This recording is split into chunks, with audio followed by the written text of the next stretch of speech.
Rachel Carson was a private person, maybe even a little quiet. She did not think of herself as a crusader or a hero. Who would have expected she would inspire a movement that would change the world? But that's exactly what she did.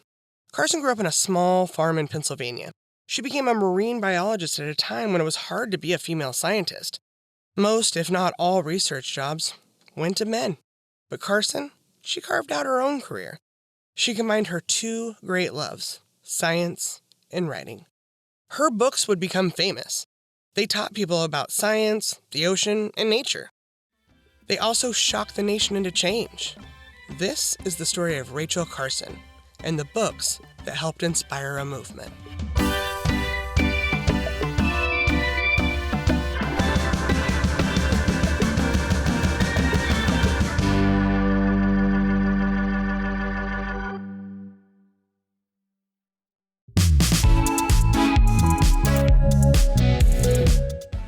Hi, young historians. It's time for another episode of Anytime Now. I'm Brooke, co-founder of Honest History. In this episode, we're highlighting one of our favorite characters from history for Women's History Month. This person loved studying and writing about nature. She also wasn't afraid to ask questions and challenge the status quo. During a time when big companies were making lots of money through the use of pesticides, she wrote a book saying that these pesticides were bad for the environment. Many people were upset that she went against the common thinking of the time. But history has a way of uncovering the truth, and now, many years later, people have recognized that she was right and banned the use of pesticides for many purposes. As you listen to this episode, think about a time you thought about something differently than a friend or a sibling. Next time that subject comes up, ask questions so you can better understand what they're saying. Most of the time, it will help you realize the point they're trying to make. Other times, by asking questions, they may change the way they think about it. This is an important part of growing and learning. Asking questions helps us all better understand the world around us. It allows us to form good opinions based on our own research, instead of just taking someone's word for it. Always ask questions respectfully and with the goal of learning. That's what Rachel Carson did, and it's how she became such an incredible person who broke barriers and changed the world. Now, let's get back to the story.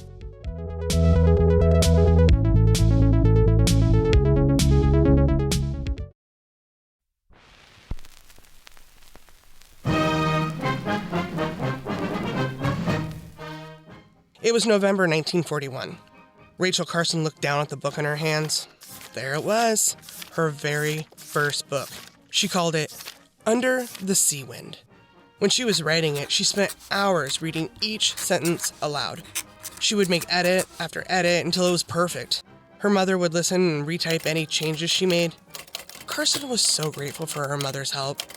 If it was not for her, the book may have never happened. When she was little, her mother would take her on walks to show her plants and the animals. That's where Carson got her love for nature.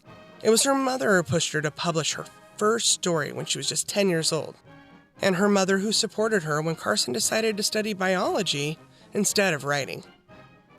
Carson wrote Under the Sea Wind to tell people about the ocean and the animals that lived in it. She had not seen the ocean until she was 22 years old.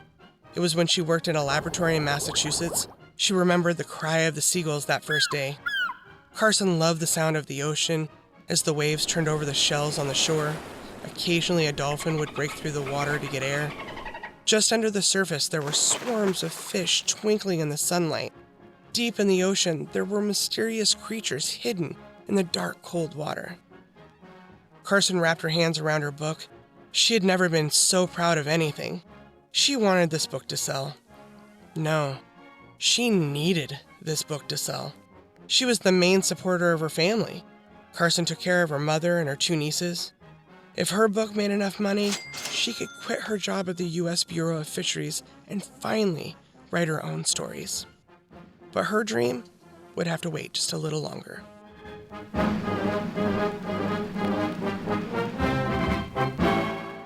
A month after Carson's book came out, the country heard shocking news. On December 7th, 1941, Japan bombed Pearl Harbor in Hawaii.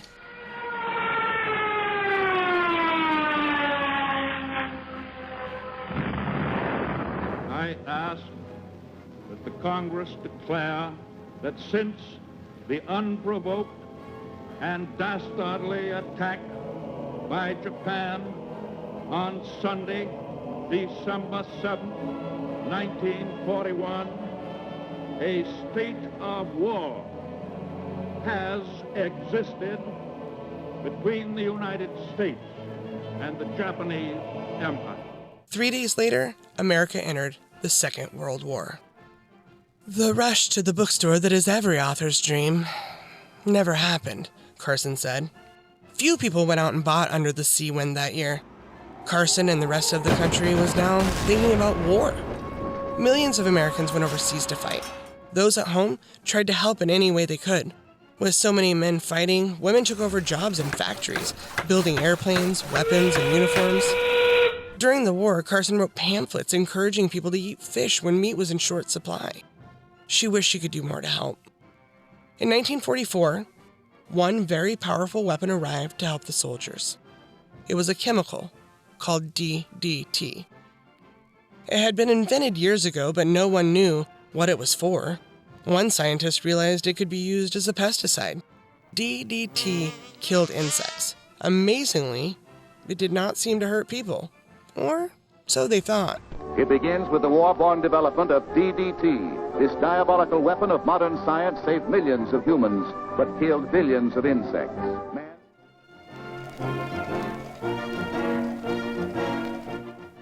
You might be wondering why people want to kill insects during the war. For centuries, insects have been the enemy of farmers because they ruin crops and trees. Insects also posed another threat. They spread deadly diseases. Tiny, tiny insects called lice carried a disease called typhus. Mosquitoes spread a disease called malaria. During World War II, many people were getting infected with these diseases and dying. During the war, planes sprayed DDT across battle zones to protect soldiers. By 1945, DDT was called a war hero. This pesticide saved hundreds and thousands of lives. When the war ended, DDT was brought home to battle another disease, polio. Literally tons of DDT are used on this dread disease that attacks our young. Soon, DDT became as common as a can of paint. People covered their kitchen shelves in DDT to stop bugs from eating their food. They sprayed their bodies with DDT to stop moths from eating their clothes. Farmers used the pesticide on their fields to stop insects from ruining their crops. By the 1950s, DDT was everywhere. But while most of the country praised DDT, Carson and the other scientists worried. In places where it was used, fish and birds were dying. The pesticide was not just killing insects, it was killing the wildlife all around it. Was it really that safe to use? In 1945, Carson wrote an article and sent it to a popular magazine. She wanted to warn people about DDT. Maybe they shouldn't be using it so carelessly. The magazine, however, was not interested. Carson was frustrated, but she needed to focus on her second book. Now that the war was over, she hoped this next book would be a bigger success. In 1951, she published The Sea Around Us. This time, the rush to the bookstore that every author dreams of happened. The book sold out the day after publication. This book, like her first book, taught people about the ocean and read like poetry. "If there is poetry in my book about the sea," Carson said, "it is not because I deliberately put it in there, but because no one would write truthfully about the sea and leave out the poetry." Many readers wanted to learn more about the woman who wrote The Sea Around Us. Fan mail was sent to Carson's home where her mother opened letter after letter. Finally, Carson was able to leave her job and write books full-time. Now a popular author, Carson had loyal readers who wanted to hear what she had to say. In 1958, Carson was working on a new book when she received a letter from her friend Olga Huckins. "Very dear Rachel," the letter began. Huckins was upset and wanted Carson's help. She had seen birds die in her bird feeder shortly after the land was sprayed with DDT. DDT killed about a dozen of my darling half-tame birds. Huckins wrote, Such lethal showers were not needed or wanted, and it is inhumane, stupid, undemocratic, and probably unconstitutional. Most people still saw DDT as a war hero that saved people's lives. Olga Huckins knew someone needed to tell people the truth and asked Carson to find a writer.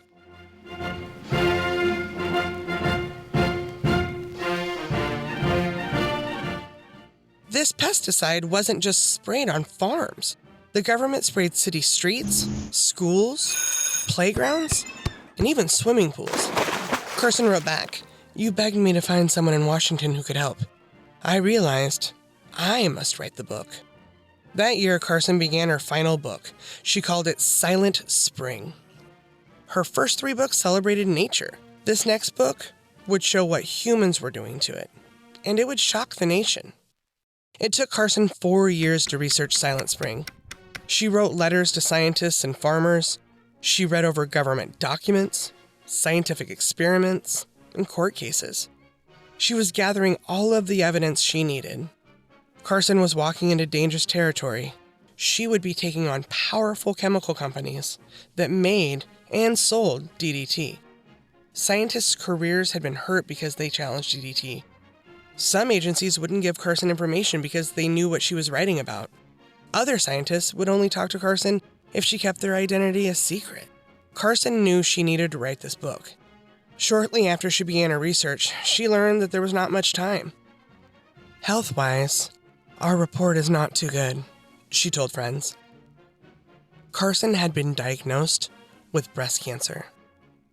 For the next few years, she kept working while she battled her illness. In January 1962, she finally finished Silent Spring and sent it to her publisher. That night, Carson cuddled with her cat and began to cry tears of joy. It had been 4 hard years of work, and she cared so deeply about what she was doing.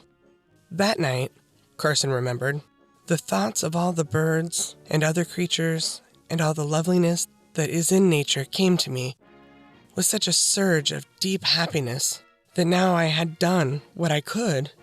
Now the book had its own life. Silent Spring was a book about the dangers of pesticides and pollution. Who would want to read it? Some people asked. The answer, anyone who had ever held a can of DDT, and nearly every American had.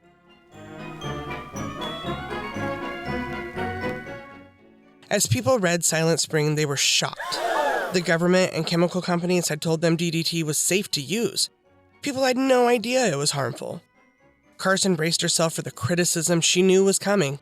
Many scientists said Silent Spring was emotional and not true. The chemical companies attacked her book. One of their scientists went on television. The main claims in Miss Rachel Carson's book, Silent Spring, are a gross distortion of the actual facts, the scientist said. Completely unsupported by scientific experimental evidence and general practical experience in the field. But Carson was a careful researcher, and she knew that the facts in her book were true. She wrote Silent Spring because she thought the public had the right to know. After World War II, many scientists believed that people could control nature. Carson was saying that humans needed to be careful. She knew that scientists needed to stop the spread of disease, but DDT was not the only solution. You can't just step in with some brute force and change one thing without changing many others, she said. We must go on to think in terms of other methods of control, much more scientific, much more accurate, and precise methods. After Silent Spring came out, President Kennedy hired people to investigate DDT. Their research showed Carson was correct. Everyday people began rising up, asking the government to do more to protect the environment. Carson helped inspire an environmental movement.